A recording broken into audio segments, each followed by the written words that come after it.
Usually, like when we talk about a medical diagnosis, there's this expectation of precision.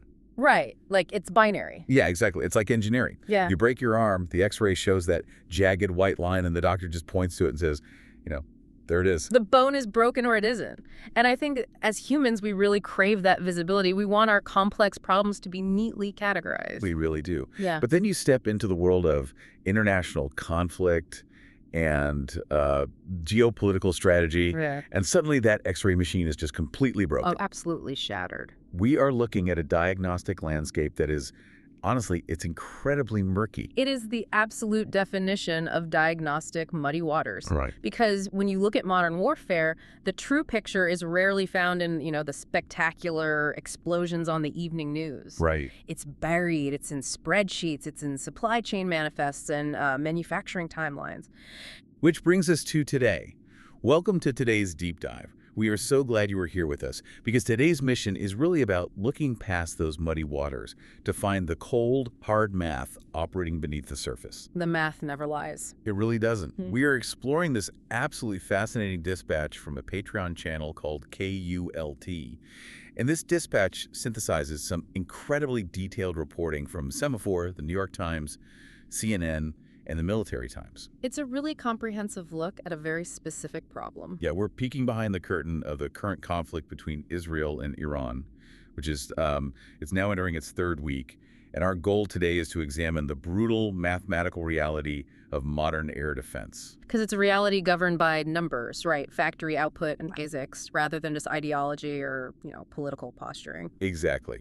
But before we get into those numbers, I want to take a moment to be completely direct with you, our listener. The sources we are diving into today covered an ongoing, highly volatile and politically charged war. Very charged. So we need to make it unequivocally clear that neither of us are taking sides.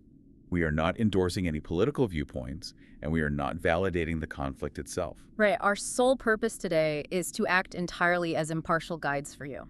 We are just here to help you understand the specific strategic, technological, and logistical facts exactly as they are presented in this source material. Nothing more, nothing less. And that is a crucial baseline for us to operate from. We're simply looking at the mechanics of the situation, the accounting ledger of defense, if you will. Okay, let's unpack this, because the dispatch opens with a pretty startling claim. According to U.S. officials who spoke with Semaphore, Israel has informed the United States that its stockpile of ballistic missile interceptors has reached critically low levels. Critically low. And this is following the joint U.S.-Israeli strikes against Iran that began on February 28.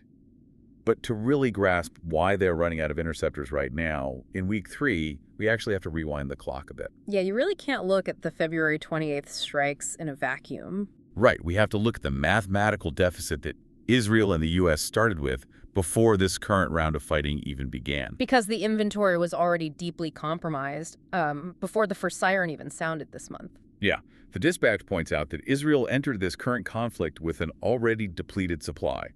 And the culprit for that was a 12-day war with Iran back in June of last year. Right. During that June conflict, hundreds of missiles were fired. And to counter them, the New York Times reported that the United States alone used between 100 and 150 THAAD interceptors. Wow. And around 80 SM-3 missiles just to defend Israel. I think we need to pause here, though, because, those acronyms get thrown around a lot on the news. What actually is a THAAD or an SM-3 in practical terms? Well, it helps to visualize them not just as rockets, but as flying supercomputers. Okay, supercomputers. Yeah. THAAD stands for Terminal High Altitude Area Defense. And these are essentially giant kinetic bullets designed to hit incoming targets at the very edge of the Earth's atmosphere. So they don't blow up. No, they don't carry explosive warheads at all. They destroy incoming missiles purely through the sheer kinetic energy of a direct collision at, thousands of miles per hour. That's insane. It is. And SM-3s operate on a similar hit-to-kill principle, but they're primarily naval interceptors launched from warships. So we are talking about the absolute crown jewels of the U.S. defense network here. Oh, without a doubt. These are arguably the most sophisticated pieces of aerospace technology on the planet. Yeah. They're not firecrackers that you buy in bulk. Which makes the next statistic from the dispatch absolutely staggering. The CSIS numbers? Yes. God. The Center for Strategic and International Studies, they ran the numbers on that June defense. And they calculated that those few days in June burned through roughly 30% of the entire U.S. TAJ arsenal. Just unbelievable. 30% gone in just over a week. And now, in the current conflict that started February 28, U.S. Central Command reports that Iran has launched over 500 ballistic missiles and over 2,000 drones. And see, what's fascinating here is the collision between that staggering volume of incoming fire and the finite, absolute physical limits of defense manufacturing. Because it feels to me like deciding to run a marathon, right? But before you even cross the starting line, you realize you only have half a bottle of water for the entire race. That's exactly what it's like. But I have to push back a bit on the strategic planning here.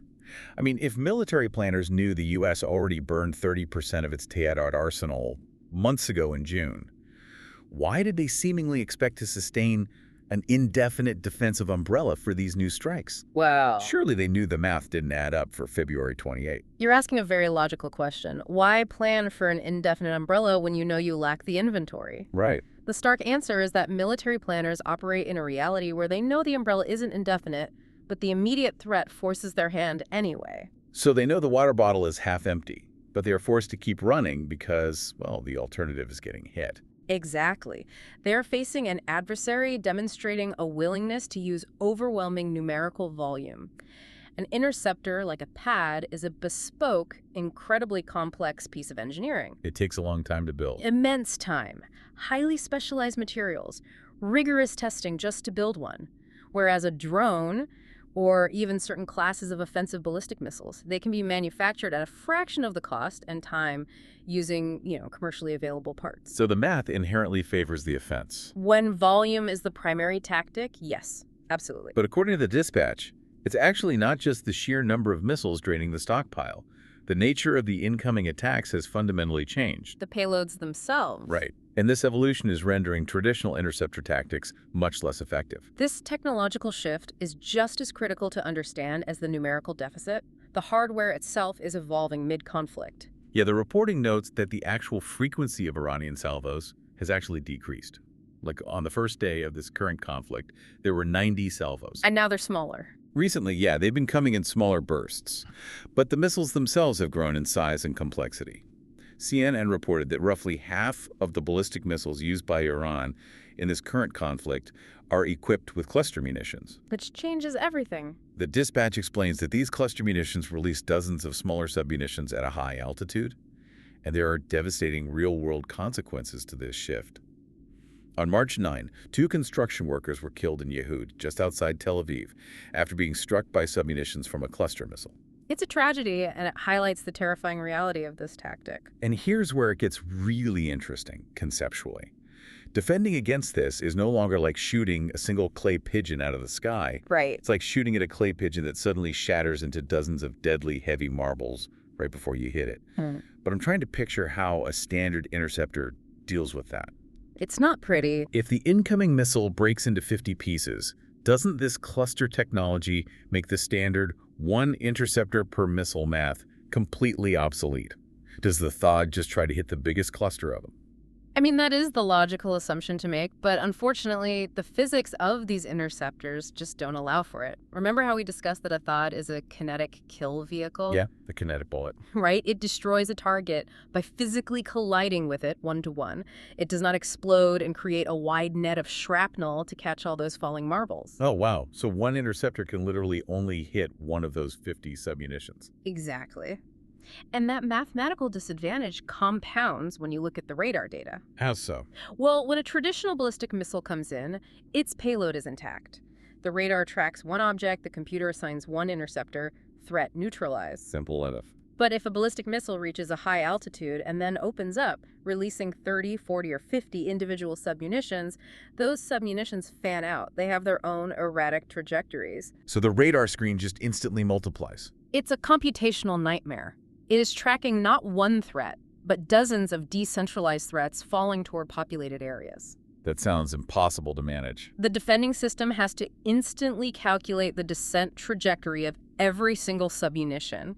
It has to determine which ones are going to hit an empty field and which ones are headed for a power plant or an apartment building. And for every submunition threatening a critical area. The defender is forced to launch a separate individual interceptor. Wait, really? So a single incoming missile essentially forces the defender to fire 5, 10, maybe 15 interceptors just to clean up the mess. Yes. This high-altitude release shifts the advantage strictly to the attacker. It's a relatively simple technological tweak that artificially accelerates the depletion of the defense stockpiles. The multiplier. Exactly.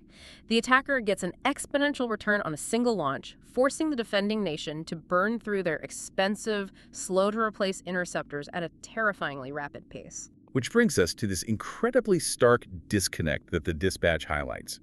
Because with this interception math actively failing, we're seeing a visible, glaring contradiction between how governments are publicly addressing the crisis versus what they're actually doing privately.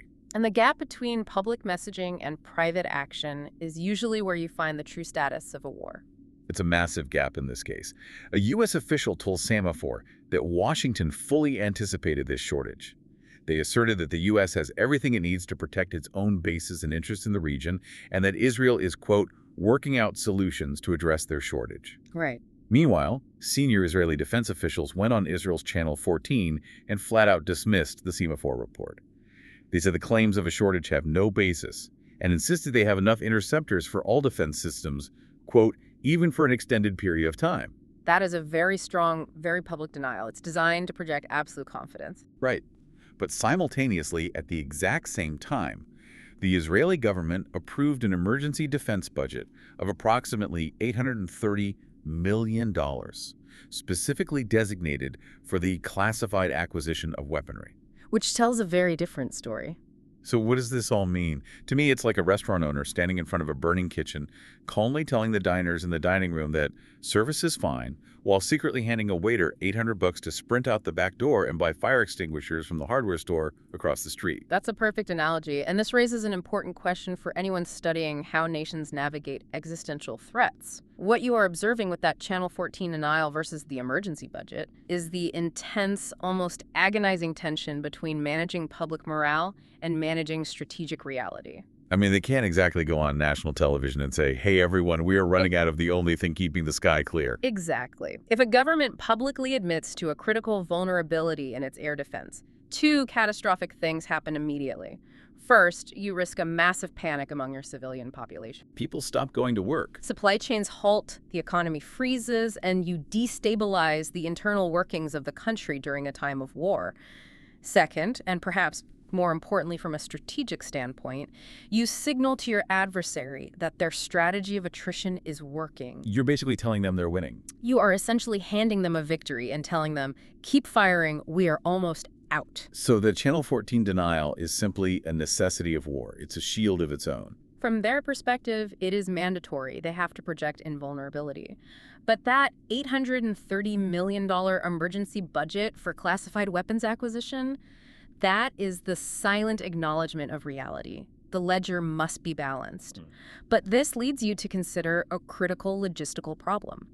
How long can a country project that invulnerability if that $830 million takes time to actually translate into physical hardware? You cannot intercept an incoming cluster munition with a stack of money. That is such a chilling point. You can't intercept a missile with a stack of money. You have to wait for the factories to actually build the fire extinguishers. And that perfectly transitions into the final and perhaps most alarming segment of this dispatch, because this severe localized shortage in the Middle East is actually exposing a much larger, dangerous vulnerability on the exact opposite side of the world. Because the consequences of a depleted supply chain are not geographically contained. We live in a highly interconnected military ecosystem. And the dispatch details just how strained that ecosystem really is. Back in January, Lockheed Martin signed a Pentagon contract to quadruple the annual production of HEVIT interceptors. A massive scale-up. Yeah, bringing it from 96 units a year up to 400 units. Yeah. But analysts note that ramping up this production will take years. The Military Times explicitly calls this dynamic a race of attrition. And that's exactly what it is. And the warning here is that exhausting these interceptors in the Middle East leaves U.S. forces exposed in other theaters of operation, specifically the Indo-Pacific. Right. In fact, a Pacific Forum analyst was quoted saying, and this is before the current war even began, quote, "The arsenal capacity was already low." Which means the buffer was already gone before the Middle East conflict intensified. I really have to push back on the timeline of this Lockheed Martin contract, though. I mean, if you're listening to this and wondering why the Pentagon can't just throw $1 billion at Lockheed to speed up the assembly line by next week. It's confusing. It seems like money should solve it. Right. If we need these interceptors right now to defend bases today, quadrupling production eventually over several years doesn't solve today's problem. It feels like ordering a state-of-the-art lifeboat on back order while your ship is actively taking on water. If we connect this to the bigger picture, you begin to understand the fragile, rigid nature of the global aerospace supply chain. The analogy of the lifeboat on back order is perfectly apt. Because it's not just a matter of hiring more workers, is it? No, you cannot just flip a switch and build 300 extra THAAD missiles. These weapons require incredibly specialized solid rocket motors. They require advanced telemetry sensors and guidance seekers that rely on rare earth materials and, highly specialized microchips. It's not just stamping out metal tubes in a factory. Far from it. The workforce required to assemble them takes years to train. The bottleneck isn't just money, it's the physical reality of precision engineering. The world essentially shares a single, slow-moving supply chain for these highly advanced interceptors. Wait, so an interceptor launched in the Middle East directly affects a military base in Asia? Mathematically, yes. Global deterrence relies on the perceived ability to defend against an attack anywhere at any time. When the United States pulls from its THAAD or SM-3 stockpiles to create a defensive umbrella in the Middle East, those physical assets are removed from the global chessboard permanently. Because they explode in the sky. They explode, they're gone. And because it takes years to replace them, a missile fired by an adversary in the Middle East today mathematically degrades the defensive capabilities available to forces in the Indo-Pacific tomorrow. It is all drawn from the same limited global bank account. And potential adversaries in the Indo-Pacific are acutely aware of this ledger. They are watching the expenditure rates in the Middle East very closely. So they're taking notes. Absolutely. The race of attrition isn't just about outlasting an opponent in one localized conflict. It's about depleting a global superpower's finite defensive shield to alter the balance of power in an entirely different hemisphere. It is a slow, methodical bleed of resources. That is just a staggering amount of interconnected logistics to process. It really pulls back the lens from a localized conflict to a truly global vulnerability. Let me try to concisely wrap up what you, the listener, should take away from all this. Not idea. What this KULT dispatch illuminates so clearly is that modern warfare is increasingly becoming a brutal accounting exercise. As we are seeing in this third week of the Israel-Iran conflict, possessing the most advanced defense systems in the world doesn't mean much if you simply run out of the ammunition required to run them. Exactly. Whether it's the 30% depletion from the June war, the devastating shift toward cluster munitions that forces defenders to use multiple interceptors for a single target, or the stark reality that global supply chains take years to catch up, the math is unforgiving. It is entirely unforgiving, and I think it leaves us with a final lingering question for you to ponder long after we finish speaking today. Okay, what is it? We've spent this entire time talking about the math of physical kinetic interceptors, multi-million-dollar missiles hitting other missiles. But if an attacker knows that a single advanced air defense interceptor takes months to manufacture but only seconds to deplete, Right. does the mere possession of a massive, cheap stockpile of offensive missiles become the ultimate uncounterable weapon? Like, does that render multi-billion-dollar defense shields practically obsolete? Wow. Something to think about as this conflict continues to evolve and as military strategists scramble to find a solution. It brings us right back to where we started. That X-ray machine we talked about at the beginning, it really doesn't work here. There are no clean lines. Just the murky, overwhelming reality of volume, supply chains, and attrition. Just muddy waters. We hope this deep dive helped clear away some of that mud and gave you the tools to see the stark math operating beneath the headlines. Keep asking questions, keep looking past the public statements, and we will catch you on the next deep dive.